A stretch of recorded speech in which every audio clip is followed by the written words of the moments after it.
ओम नमः शिवाय। हर हर महादेव। श्री शिवाय नमस्तुभ्यम। आज का दिन आप सभी के लिए मंगलमय हो। भगवान शिव आपकी मनोकामना पूर्ण करें। सावन महीने की शिवरात्रि का हमारे हिंदू धर्म में विशेष महत्व होता है। सावन शिवरात्रि के दिन भगवान शिव की पूजा करनी चाहिए, साथ ही व्रत रखनी चाहिए और व्रत कथा का श्रवण करना चाहिए। इससे मनुष्य को शिव पद की प्राप्ति होती है, ऐसा शिव महापुराण में कहा गया है। जो भी मनुष्य भक्ति भाव से इस दिन भगवान शिव की पूजा करते हैं और ओम नमः शिवाय इस मंत्र का 108 बार जप करते हैं, उनके जीवन में आने वाली सभी संकट दूर होती है, साथ ही धन धान्य की कमी नहीं रहती है और अंत में मोक्ष की प्राप्ति होती है। आज मैं आपके लिए सावन शिवरात्रि व्रत की कथा लेकर आया हूं, तो आइए सुनते हैं सावन शिवरात्रि व्रत की कथा। नैमिषारण्य तीर्थ में सौनकादि ऋषियों ने आशुतोष भगवान शंकर के अनन्य उपासक श्री सूत जी से पूछा, हे सूत जी, महाशिवरात्रि के व्रत महात्म्य सहित कथा श्रवण किया। अब अज्ञान में महाशिवरात्रि के व्रत को करके पूर्ण फल किसने प्राप्त किया, इस पर कोई कथा सविस्तार हम लोगों को सुनाए। सूत जी ने कहा, विविध धातुओं से विचित्र वर्णमाला, अनेक वृक्षों से व्याप्त, विविध पुष्पों से सुशोभित, बाल सूर्य के समान देदीप्यमान, तप्त स्वर्ण के सदृश कांतिवान, मणि निर्मित सोपानों से युक्त कैलाश पर्वत के एक शिखर की चट्टान पर अत्यंत शांत भाव से भगवान शिव जी विराजमान थे। उनके हाथों में शूल, अंग में भस्म और सर्प शोभित हो रहे थे। उन्हें प्रमद आदि गुणों ने घेर रखा था और वे क्रीड़ा में तल्लीन थे। ऐसा उपयुक्त समय देखकर उनसे पार्वती जी ने पूछा, हे देवाधिदेव, आप सभी व्रतों में उत्तम व्रत को वर्णन करें। वैसे तो मैंने अनेक व्रत दान एवं तप पुण्य किए हैं, परंतु फिर भी मेरा संदेह दूर नहीं हुआ है। आपसे आज मैं ऐसे व्रत को सुनना चाहती हूँ जो सभी व्रतों में श्रेष्ठ एवं मोक्षदायक है। शिव जी ने कहा, हे देवी, मैं तुम्हें सभी व्रतों में उत्तम एक गुप्त व्रत सुनाता हूँ। मैंने आज तक किसी से इस व्रत को नहीं कहा है। इस व्रत के प्रभाव से यमराज भी निकट आने का साहस नहीं करते हैं। फागुन मास के कृष्ण पक्ष की चतुर्दशी को शिवरात्रि नाम से जाना जाता है। इस दिन का किया हुआ व्रत इतना प्रभावशाली होता है कि प्राणी यमलोक को त्याग कर शिव लोक में प्रवेश पाता है। जीव हिंसक भील की कथा। किसी समय मलेच्छ देश में एक जीव हिंसक भील रहा करता था। वह भील जीव हिंसा के निमित्त सदा वनों एवं पहाड़ों के निकट भ्रमण किया करता था तथा अनेक प्रकार की हिंसा और चोर कर्म किया करता था। उसका शरीर पीन एवं काला था। वह हाथों में धनुष धारण करता, काला जामा पहनता तथा हाथ में गोह के चमड़े का मोजा बांधता था। कमर में तरकस रखता था। वह सदा बाघ, चीता, तेंदुआ, खरगोश, रीछ आदि पशुओं को मारकर अपने कुटुंब का भरण पोषण किया करता था। अनेक पक्षियों का भी वह वध कर डालता था। एक दिन इस भील के परिवार वालों ने भील से कहा, हे वंचर, आज कहीं से भी चोरी आदि किसी भी युक्ति से हमें खाने के लिए कुछ भक्ष्य पदार्थ ला कर दो। अपने कुटुंबियों द्वारा इस प्रकार की प्रार्थना सुनकर भील धनुष बाण लेकर मृग हिंसा के लिए जंगल में जाकर शिकार ढूंढने लगा। हे देवी, एक बार चतुर्दशी के दिन वह हाथ में धनुष बाण लेकर गंभीर जंगल में जा पहुंचा। उसने वहां पहुंचकर हिरणों को खोजना प्रारंभ किया। हिरणों की खोज में वह भील इधर उधर की दिशाओं में दौड़ने लगा। बहुत प्रतीक्षा करने पर भी जब कोई वन्य पशु न मिला तो वह निराश हो गया। सूर्यास्त होने पर एक तालाब के निकट वह जा बैठा। उसने निश्चय किया कि आज रात्रि में मैं अवश्य ही इस तालाब में जीव मारूंगा। मन में ऐसा दृढ़ निश्चय करके वह तालाब के निकट स्थित एक बिल्व वृक्ष के नीचे बैठ गया। उस बिल्व वृक्ष के कोटर में एक बहुत विशाल शिवलिंग पड़ा हुआ था।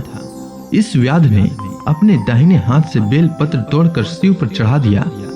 लिंग पूजा के प्रभाव से कोई भी हिरण उसके हाथ न आ सका। इस प्रकार उस बिल्व वृक्ष के नीचे रात्रि का पहला प्रहर व्यतीत हो गया। इसके बाद उस तालाब के नीचे एक गर्भिणी हिरनी पानी पीने के लिए आई। वह हिरनी चकित दृष्टि से चारों ओर देख रही थी। इसी बीच शिकारी ने भी उसे देख लिया। उसने अपने धनुष पर बाण चढ़ाया और साथ ही बेल पत्र तोड़कर शिवलिंग पर चढ़ा दिया। हिरनी ने भी उस शिकारी को देख लिया। हिरनी ने उस व्याध से कहा, हे महाव्याध, जरा रुक जाइए, तुम मुझे क्यों मार रहे हो? व्याध ने कहा, मेरा परिवार भूख से पीड़ित है, मैं तुम्हारे द्वारा उन सबों की भूख शांत करूंगा। शिव जी ने कहा, हे देवी, एक प्रहर की पूजा के प्रभाव से उस व्याध का चतुर्थांश पाप दूर हो गया। उसने अपने बाणों को थोड़ा समेट लिया और उस हिरनी से कहने लगा, मैंने अनेक जीवों को मारा है, किंतु आज तक किसी वन्य पशु को मनुष्य बोलते नहीं सुना। मुझे तुम्हारी बातों से बड़ा कौतूहल हो रहा है। तुम किस वंश में उत्पन्न हुई हो और कहां से आई हो? हिरनी ने उस व्याध से कहा, हे व्याध, मैं पूर्व जन्म में रंभा नामक इंद्रपुरी की अप्सरा थी।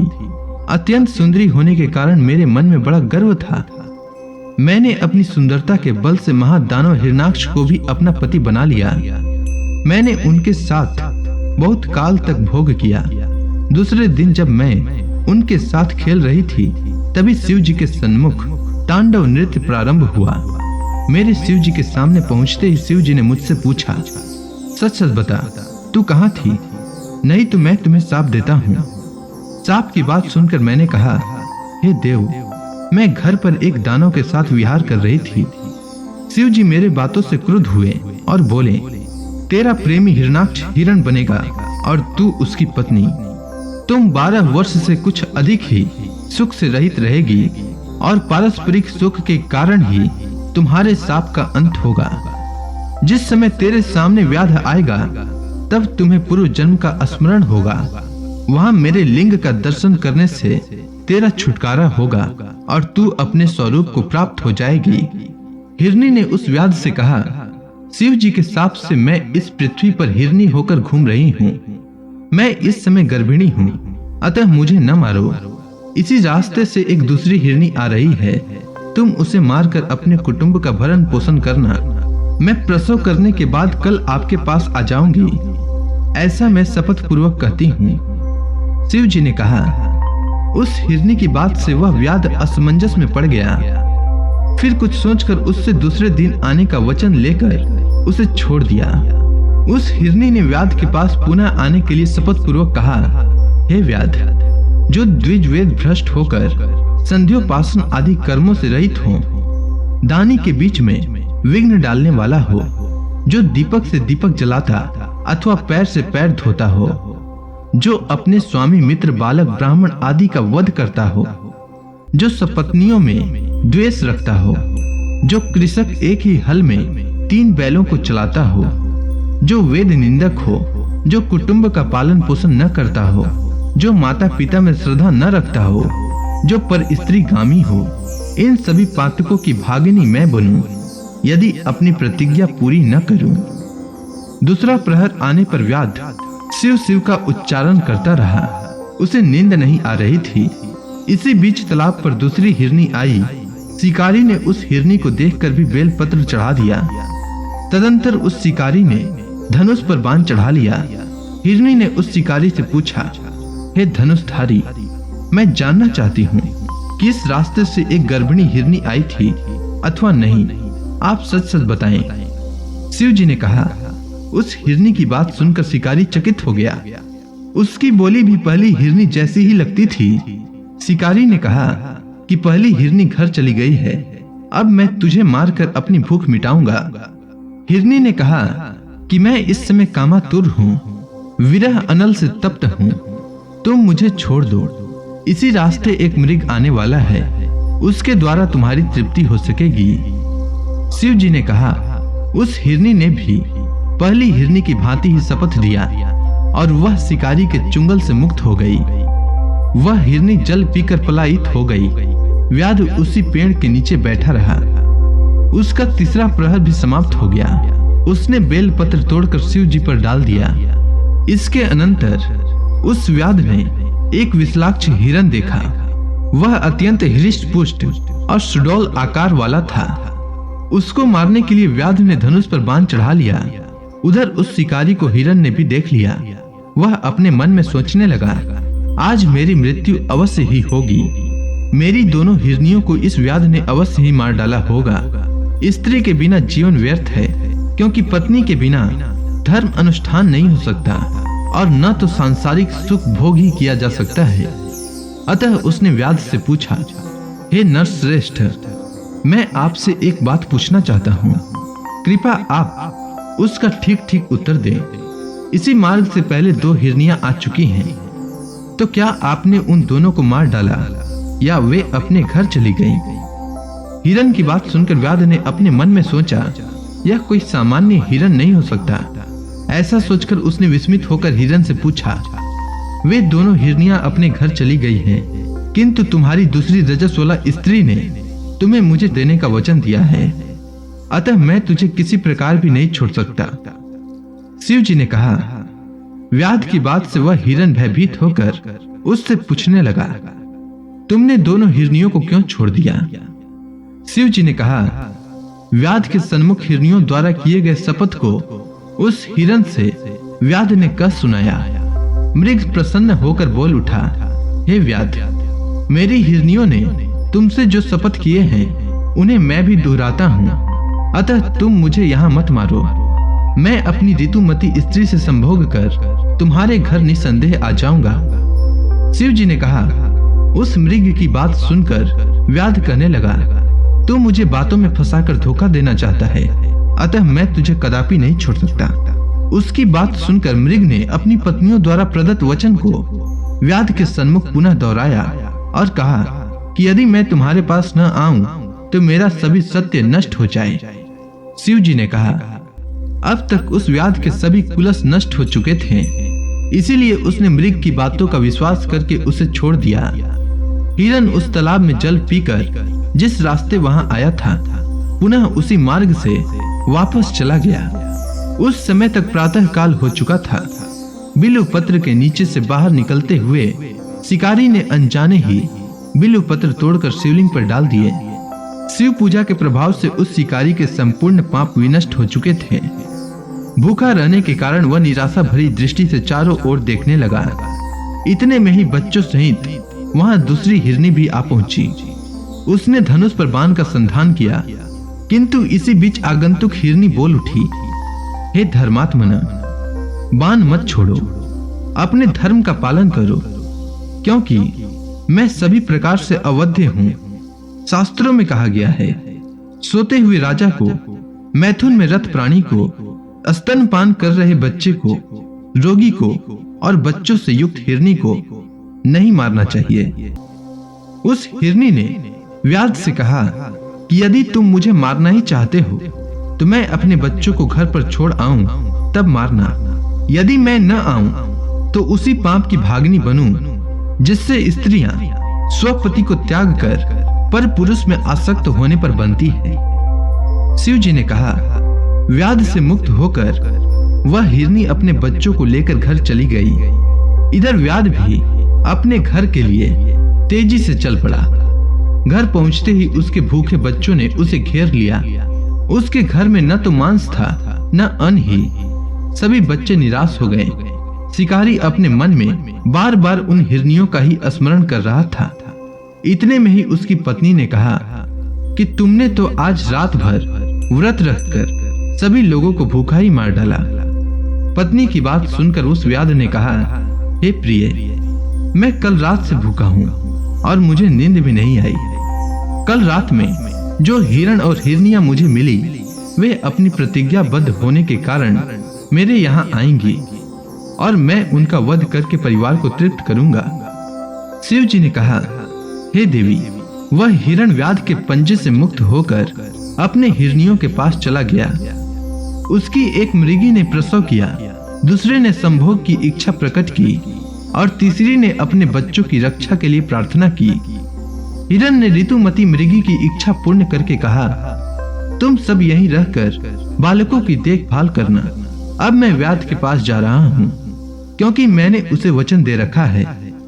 शिव जी ने कहा, मृग की बातों से उसकी पत्नियां भी साथ चलने का आग्रह करने लगी।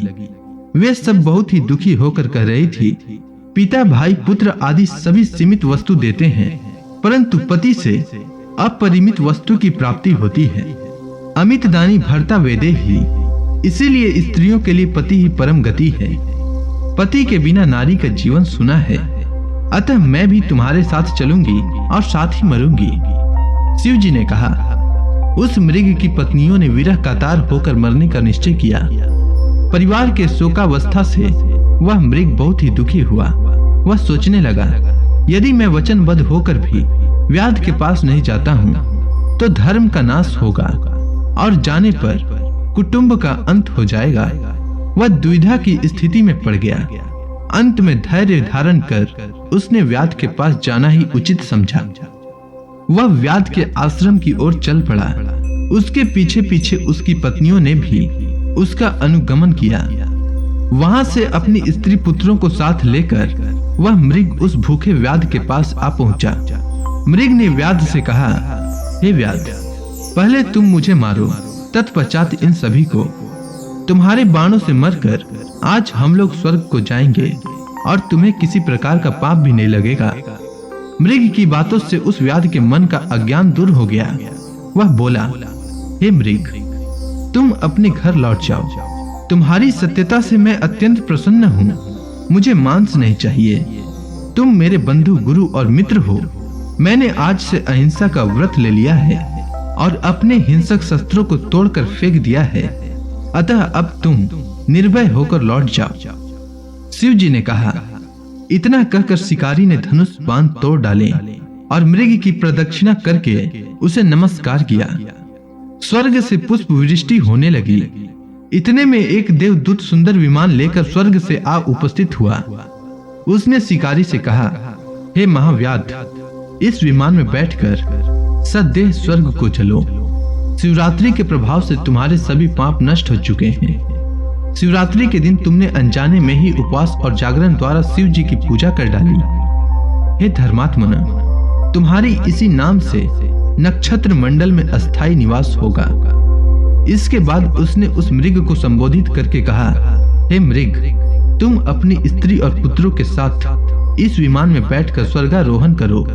अपनी तीनों भार्याओं सहित नक्षत्र पद प्राप्त करो। तुम्हारे नाम से ही वह नक्षत्र प्रसिद्ध होगा। शिव जी ने कहा। इतना सुनकर वे सभी विमान में बैठकर नक्षत्र लोक गए। आगे 2 हिरनियां, पीछे हिरण। इन तीनों ताराओं से युक्त मृग शीर्ष नक्षत्र हैं। यह नक्षत्र आज भी आकाश में दृष्टि गोचर होता है। इसकी पीठ पर आर्द्रा नामक दूसरा नक्षत्र लगा है।